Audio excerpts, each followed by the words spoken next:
Putin's shadow fleet has been sailing all over the world, keeping the Kremlin's war chest stocked up with illicit cash. Now Ukraine is doing something about it. In a secret Mediterranean base, covert Ukrainian soldiers are hunting down Putin's sneaky ships. This is a huge surprise for Russia, and Putin can't stop what's coming as Ukraine is working with another country to take out this last lifeline. We had a hint that something like this was happening. Back on December 19, 2025, Ukraine scored its first successful strike against a Russian Shadow Fleet tanker in the Mediterranean Sea. The Kendil, which was sailing under an Omani flag, was struck in international waters somewhere between Malta and Greece. Ukraine happily took credit for the operation. The Security Service of Ukraine, or SBU, posted a video and proclaimed to the world that it had attacked a Russian Shadow Fleet ship sailing over 2,000 kilometers or 1,240 miles away from Ukraine's borders. Russia used this tanker to circumvent sanctions and earn money that went to the war against Ukraine, the SBU declared in the wake of the attack, before adding, "Therefore, from the point of view of international law and the laws and customs of war, this is an absolutely legitimate target for the SBU. The enemy must understand that Ukraine will not stop and will strike it anywhere in the world, wherever it may be." A chilling threat. And a few months later, Ukraine followed up with a second strike against a Shadow Fleet tanker in the Mediterranean. As questions were still being asked about how Ukraine's drones could have possibly traveled so far to hit the Kendil, the liquid natural gas or LNG carrier, the Arctic Metagaz, was hit in the Mediterranean. The ship was carrying 60,000 tons of LNG, all from Russia, and this attack caused some backlash. 9 European Union states, led by Italy, decried the attack because of its possible environmental ramifications. The World Wildlife Fund has raised the issue of the ecological disaster that could be caused if the ship sank. This attack was different from the one against the Kendil. The first ship was empty. The Arctic Metagaz was full. And as we speak, the Arctic Metagaz is still stranded. In an April 4th report, Euronews said that the Arctic Metagaz was attacked while it was en route to Port Said in Egypt. Following the attack, the ship's crew was evacuated by Maltese authorities before it began to sail rudderless in the direction of Libya. The Libyan authorities attempted to carry out a towing operation in early April. The cable that was dragging the stricken Russian tanker to shore snapped. The Arctic Metagaz has drifted back out to sea. It is still loaded with 60,000 tons of LNG. By this point, Russia was getting very suspicious. Ukraine hadn't confirmed its strike against the Arctic Metagaz as it had for the Kendil. But to Russia, there could only be one culprit for the attack. And there was much more. Russia claimed Ukraine wasn't launching its drones from its own territory to attack Shadow Fleet ships in the Mediterranean. A helping hand was being provided, and that helping hand was coming from the very nation that had just recently failed to tow the Arctic Metagaz to safety, Libya. Ukraine had attacked the Arctic Metagaz with uncrewed sea drones launched from the coast of Libya, Russia blared. Putin himself went on state TV in Russia to decry the strike as a terrorist attack, as he noted that this wasn't the first time that something like this had happened. Others in Russia, including the country's transport ministry, started throwing out threats, claiming that the European Union was complicit in everything. It seemed as though Russia was trying to throw blame at everybody it could think of to see what would stick. But it was right about one thing. Ukraine did indeed attack the Arctic Metagaz from Libya, and that opens the door to an explosive new proxy conflict that will see the Ukraine war expand into African territory over 4 years after Putin launched his invasion. This is an escalation the likes of which we haven't seen in the war, and we'll be digging deeper into how this proxy war has started and what it means later. First, the confirmation of Ukraine's clandestine activities in Libya came from Radio France Internationale, or RFI, which is the state-owned international radio news network in France. RFI claims that Ukraine has maintained a presence in Libya since at least November 2025, following an agreement that was signed between the governments of Kyiv and Tripoli. This is huge, and the rabbit hole goes deeper. According to 2 Libyan sources who spoke to RFI, Ukraine has been taking full advantage of that agreement. Right now, there are over 200 Ukrainian military experts and officers who have been deployed to Libya as part of an agreement. Those 200-plus personnel are spread across 3 sites, one of which is Libya's Air Force Academy in Misrata.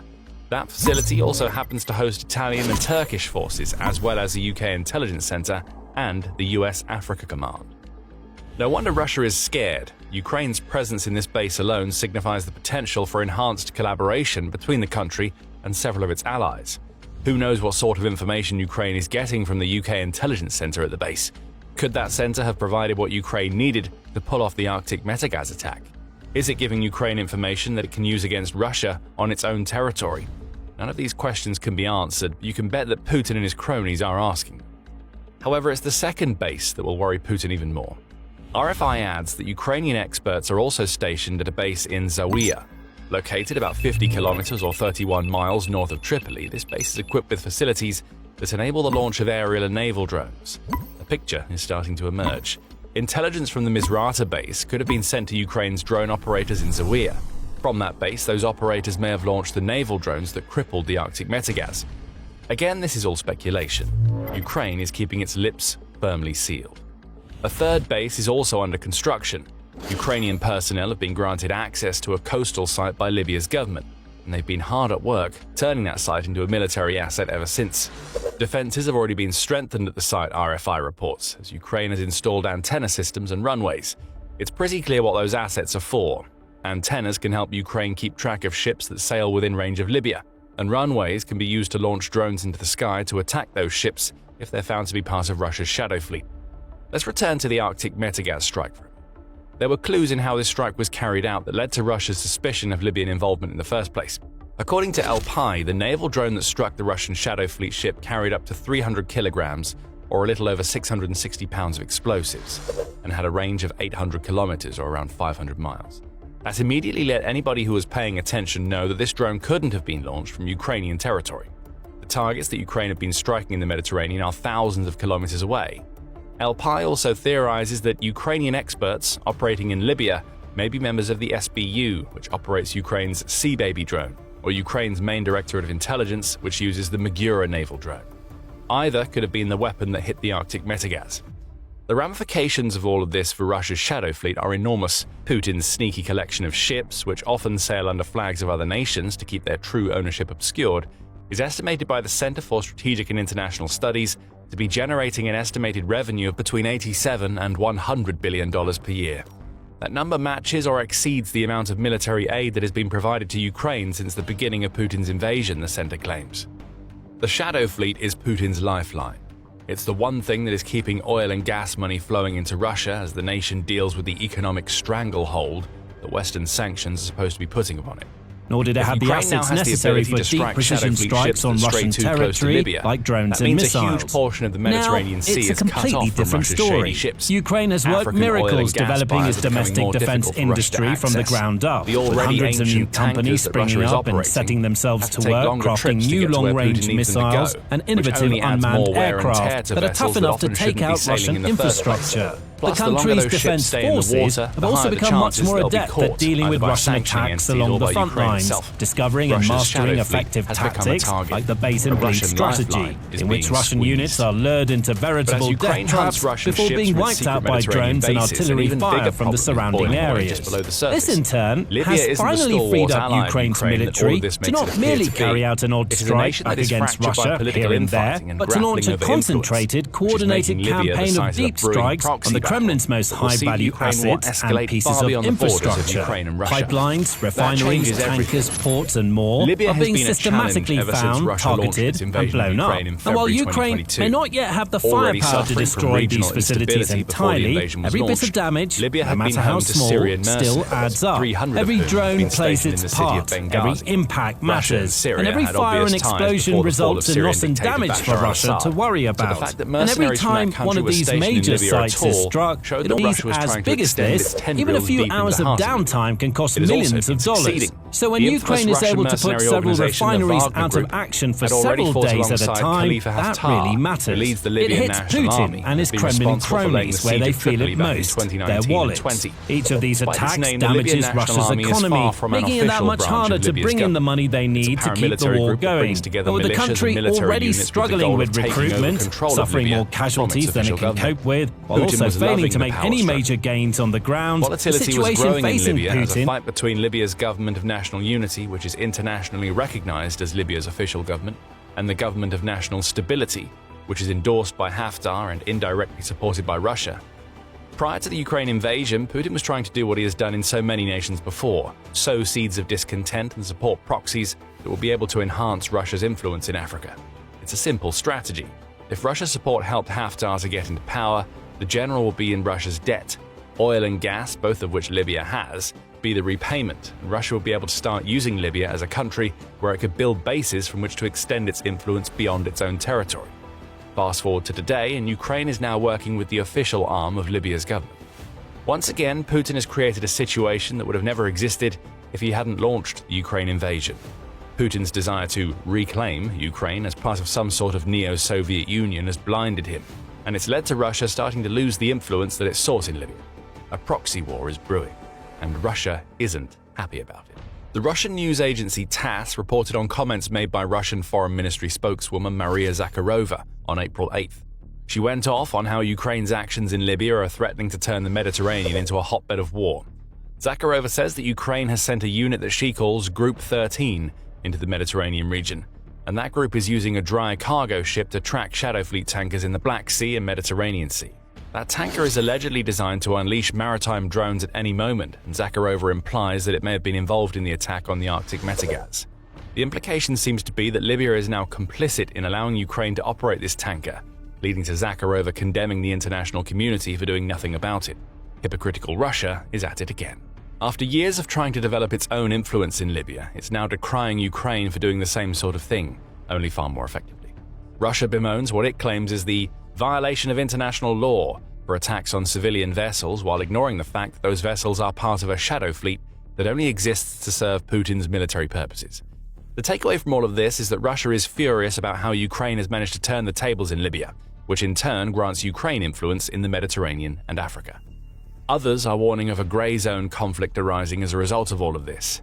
Writing for the Times of Israel, Amin Ayoub, who is a Middle East Forum Fellow, writes that Ukraine operating off the coastline of Libya is no accident. It's a calculated transformation that Ayoub claims is all about building a forward operating base for the start of a European war that is set to be fought on Arab territory. Libya's oil and gas are now going to be vulnerable, perhaps to Russian attacks now that Putin sees his influence in Libya waning. If the Mediterranean is turned into the hotbed of conflict that has been suggested, that would also cause chaos in energy markets that have already been shocked by blockading the Strait of Hormuz. Libya's sovereignty is now being treated like negotiable collateral, Ayoub argues, and he says that all foreign military influences in the country, be that Russian, Ukrainian or Turkish, need to be placed under a clear mandate by the United Nations. That mandate likely isn't coming anytime soon, so what we have in Libya right now is a powder keg that is waiting to explode. Ukraine's secret military bases in Libya are now far too important for the fight against Russia's shadow fleet, and Putin isn't ready to give up his attempts to influence Libya just yet. Russia has already tried to pivot into Libya following the collapse of the Syrian regime that once gave Putin influence in the Middle East. Russia has already started to relocate soldiers and equipment into Libya by January 2025, mere weeks after Assad's fall. At around the same time, Western states were courting the family members of Haftar, demonstrating that there were even schisms forming in what should have been the Russian-backed general's inner circle. For Russia, Libya also represents an opportunity to damage its enemies through the hybrid tactic of forced migration. The European Union had already fallen into a Putin-laid trap in 2025 when it sent a delegation to meet with Haftar. This is a warlord whose claims to Libya are seen as illegitimate by the international community. By engaging with him, the European Union lent legitimacy to a burgeoning regime that has Putin's support. Russia has been playing the long game in Libya. The country's official government is now turning to Ukraine to redress the imbalance that Putin's antics have caused. The agreement that Libya's government signed with Ukraine in October 2025 has done more than allow Ukraine to set up shop in several Libyan bases, the Kyiv Independent reports. Ukrainian and Libyan troops are liaising with each other at the headquarters of Libya's 111th Brigade. The agreement that allows Ukraine to station soldiers also works out well for Libya's government. It's received a promise of training in how to operate drones, along with investment into the Libyan oil sector and the promise of future arms sales from Ukraine to Libya once the war with Russia is over, the outlet claims. Libya isn't playing both sides here. The country has two sides of its own and they're heading toward a collision. The Guardian says that Haftar has power without a throne, and he's been using Libya's coast to send thousands of migrants into European territory, possibly at the behest of Putin. Libya is also a waypoint that Russia uses to funnel weapons into Sudan, where civil strife is creating the type of chaos that Putin loves to exploit. According to The Guardian, whoever controls Libya holds a massive amount of leverage over Europe. Russia and Ukraine are now grappling for that control. On one side, there is a Putin-backed warlord who is trying to wrest power into his own hands. On the other side, the official Libyan government is supporting Ukraine in return for expertise and weapons in the future. So the attacks on Russian shadow fleet ships in the Mediterranean may have caught all the headlines, but buried beneath those attacks are clandestine operations, secret agreements, and a brewing proxy war that could threaten to engulf Africa and the Mediterranean as Russia and Ukraine grapple over Libya. A global war is brewing. Libya may end up lying at the heart of it all. And it's not just Libya that will be worrying Putin. Ukraine's influence is growing elsewhere, especially in Eastern Europe. As Russia tries to wage a proxy war, Bulgaria and other Eastern European nations are signaling that they're ready to battle back against Putin by joining Ukraine. Find out more in our video, and if you enjoyed this video, make sure you subscribe so you never miss our coverage of the latest developments in the Ukraine war. And thank you, as always, for watching.